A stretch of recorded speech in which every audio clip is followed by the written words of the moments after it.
शीतकालीन सत्र में गोरखाओं के लिए कुछ नहीं। नमस्कार, मैं हूं केवल तामंग और आप देख रहे हैं खबर समय। 4 दिसंबर से शुरू होने जा रहे शीतकालीन सत्र में जिन विधेयकों को संसद में पेश किया जाएगा, इसकी सूची बुधवार को सरकार द्वारा जारी की गई। इस वर्ष का आखिरी सत्र, जिसे केंद्रीय संसदीय मंत्री प्रहलाद जोशी ने वर्तमान लोकसभा का अंतिम सत्र बताया है, इसमें आस लगाकर बैठे पहाड़ और देश भर में रह रहे गोरखा लोगों और उनके क्षेत्र से संबंधित कोई बिल ना होने से पहाड़ में उदासीनता छा गई। लोकसभा सेक्रेटेरिएट ने बुधवार को एक बुलेटिन जारी किया, जिसमें आगामी शीतकालीन सत्र में पेश किए जाने वाले 18 विधेयकों की सूची जारी की गई, जिसके बाद से ही पहाड़ में हलचल शुरू हो गई।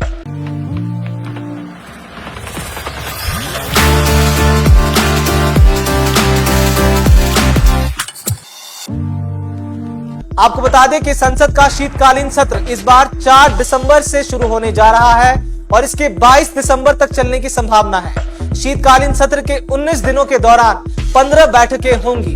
बुधवार को इस शीतकालीन सत्र में जिन विधेयकों को पेश कर उन पर चर्चा होगी, इसकी सूची लोकसभा सेक्रेटेरिएट ने एक बुलेटिन के माध्यम से जारी की, जिसमें कुल 18 विधेयकों को चयनित किया गया है। इनमें जम्मू कश्मीर और पुडुचेरी विधानसभा में महिलाओं को आरक्षण देने और आईपीसी, सीआरपीसी और इंडियन एविडेंस एक्ट की जगह लेने वाले भारतीय न्याय संहिता विधेयक 2023, भारतीय नागरिक सुरक्षा संहिता विधेयक 2023 और भारतीय साक्ष्य विधेयक 2023 शामिल हैं। इसके साथ ही मुख्य चुनाव आयुक्त और चुनाव आयुक्तों की नियुक्ति से संबंधित कुल मिलाकर 18 विधेयकों को सत्र के लिए चयनित किया गया है। इसके साथ ही लोकसभा स्पीकर ओम बिरला अगर टीएमसी सांसद महुआ मोइत्रा की संसद सदस्यता रद्द करने की एथिक्स कमेटी की सिफारिश को स्वीकार कर लेते हैं, तो उनकी सदस्यता रद्द करने का प्रस्ताव भी इस सत्र के दौरान उठ सकता है। 4 दिसंबर से शुरू होने जा रहा यह शीतकालीन सत्र 3 दिसंबर को होने वाली मध्य प्रदेश, छत्तीसगढ़, राजस्थान, तेलंगाना और मिजोरम विधानसभा चुनाव की मतगणना के बाद होगी, जिसका प्रभाव भी इस सत्र में देखा जा सकता है। Every drop of water counts. SBM Gold's water tank is the most sustainable and durable water storage solution available. Our hashtag असली commitment. पहाड़ और देश भर में रह रहे गोरखा लोग इस सत्र से खासा उम्मीद लगाकर बैठे थे कि चुनाव से पहले का यह सत्र शायद गोरखाओं और उनके क्षेत्र से संबंधित विधेयकों को भी संसद में रखेगा, लेकिन सरकार द्वारा जारी किए गए 18 विधेयकों में गोरखाओं के लिए कुछ नहीं होने से पहाड़ की राजनीति फिर गर्मा गई। पहाड़ के कई नेता इस पर असंतोष जता रहे हैं।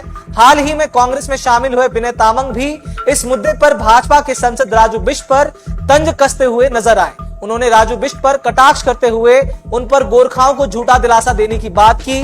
आइए सुनते हैं उन्होंने क्या कहा। ये बहुत दुर्भाग्यपूर्ण बात है कि कल जो पार्लियामेंट अफेयर्स डिपार्टमेंट ने आने वाला विंटर सेशन का बिल, बिजनेस हाउस का बिल्स का जो डिटेल्स दिया एक नोटिफिकेशन के जरिए, उनमें से 7 नए और 11 पुराना।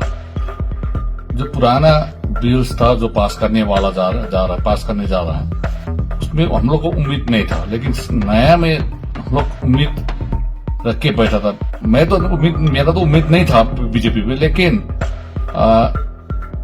ज्यादातर गोरखा लोग, पहाड़वासी, तराईवासी, डुवर्सवासी, उम्मीद ये थी कि आने वाला विंटर सेशन में जरूर गोरखाओं के लिए, दार्जिलिंग पहाड़वासी के लिए और सिलगुड़ी, तराई और डुवर्स के लिए कुछ न कुछ आएगा। और ये बयान भी दार्जिलिंग का सांसद राजू बिष्ट ने कई बार दिया था कि आने वाले दिन में बिफोर 2024 कुछ न कुछ हो सका। और ये जो आज नहीं है, जो लिस्ट में नहीं आया, इससे पता चलता है कि भारतीय जनता पार्टी गोरखाओं का इश्यू पे, दार्जिलिंग पहाड़ के इश्यू पे, सिलगुड़ी, तराई और डुवर्स की इश्यू पे सीरियस नहीं है, सिंसियर भी नहीं है। हम लोग ने 2009 से 3 सांसद दिया, डुवर्स में हमारा बीजेपी का एमएलए बना दिया और 2021 में भी भारतीय जनता पार्टी का एमएलए दार्जिलिंग पहाड़ में भी है, कर्शेंग से है, बीबी बसगाई, और नीरज जिम्बा जी है जो भारतीय जनता पार्टी का अलायंस का था, हम लोग ने दिया। तभी भी इतना सारा हम लोग एमपी एमएलए देने के बावजूद भारतीय जनता पार्टी ने गोरखा के ऊपर में और दार्जिलिंगवासी पहाड़वासी के ऊपर में, सिलगुड़ी तराई और डुवर्सवासी के ऊपर में इंसल्ट किया है।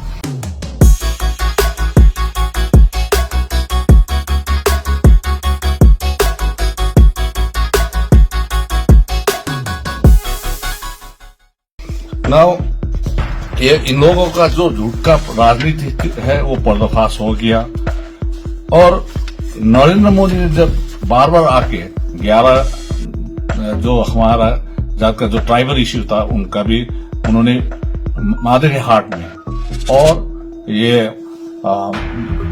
बागडोर में जो बयान दिया था उससे आगे 2014 में नरेंद्र मोदी ने गोरखा सपना मेरा सपना बोल के भी बोला था। ये सब झूठ हो गया है। अभी भारतीय जनता पार्टी को गोरखा का जो शहीद है उनका जो खून है खून से कभी माफ नहीं करेगा।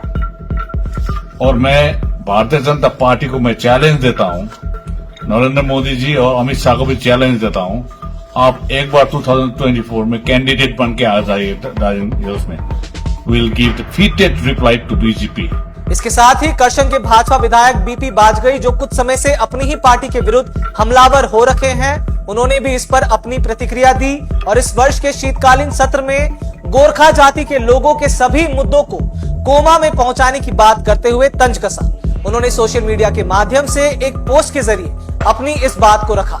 4 दिसंबर से शुरू होने जा रहे शीतकालीन सत्र में जहां गोरखाओं के लिए कुछ भी ना होने की बात पहाड़ के नेता उठा रहे हैं, हाल ही में बदल रहे पहाड़ की राजनीति में इस मुद्दे पर किस प्रकार की राजनीति होगी, इसकी आहट सुनाई पड़ रही है। फिलहाल इस मुद्दे पर रहेगी हमारी नजर। ऐसे ही तमाम खबरों को जानने के लिए हमारे साथ बने रहें और देखते रहें खबर समय। हर समय खबर समय। धन्यवाद। Nagaland state 200 gold monthly lottery, প্রথম পুরস্কার 1,50,00,000 গ্যারান্টেড। টিকিটের মূল্য 200 টাকা। প্রথম পুরস্কার শুধু বিক্রি হওয়া টিকিট থেকেই।